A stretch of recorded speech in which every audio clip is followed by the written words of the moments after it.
Isis et Yoda, deux lions rescapés du trafic d'animaux, viennent de quitter leur refuge en France. Confinés dans des cages pour un long voyage, ils ont enduré 48 heures de transport avant d'atteindre leur nouvelle terre d'accueil, la réserve de Sunwild.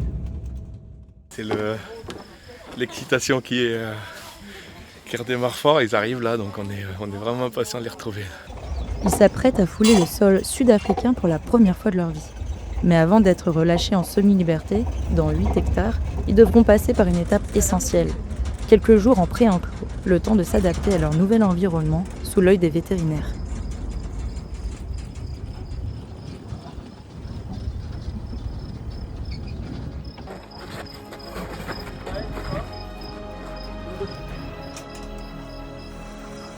C'est Isis, la première à être libérée dans ce pré-enclos. Après un peu d'hésitation, la lionne part sans crainte à la découverte de son nouvel espace de vie.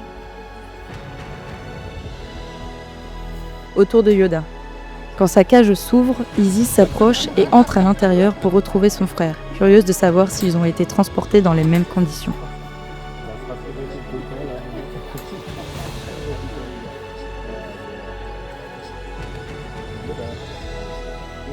Mais elle est surtout allée lui faire un câlin, contente d'enfin le retrouver. Ces 2 jours sans lui ont été stressants pour la femelle, qui s'est abîmée les arcades en se frottant contre sa cage.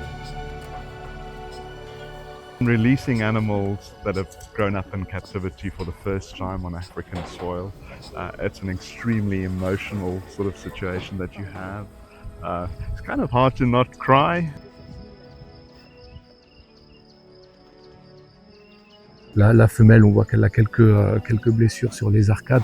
C'est juste de la dermabrasion, ce qu'on appelle, c'est la peau qui a été un peu frottée, un peu enlevée, avec le stress du voyage dans la caisse, etc. Mais c'est rien de méchant. Donc ça va vite cicatriser et puis il y aura plus de soucis. Donc voilà.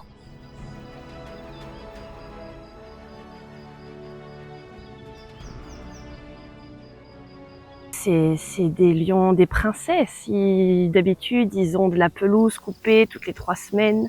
Là, c'est la vraie nature, l'herbe bien haute. On voit qu'ils marchent vraiment que sur l'herbe très basse. C'est que temporaire, juste le temps qu'ils s'habituent. Et puis après, ça deviendra des vrais lions de savane. Et pour devenir un vrai lion de savane, quoi de mieux qu'un premier repas à base de gnou ? Vont-ils apprécier ce goût inconnu ? Et surtout, accepteront-ils de partager ?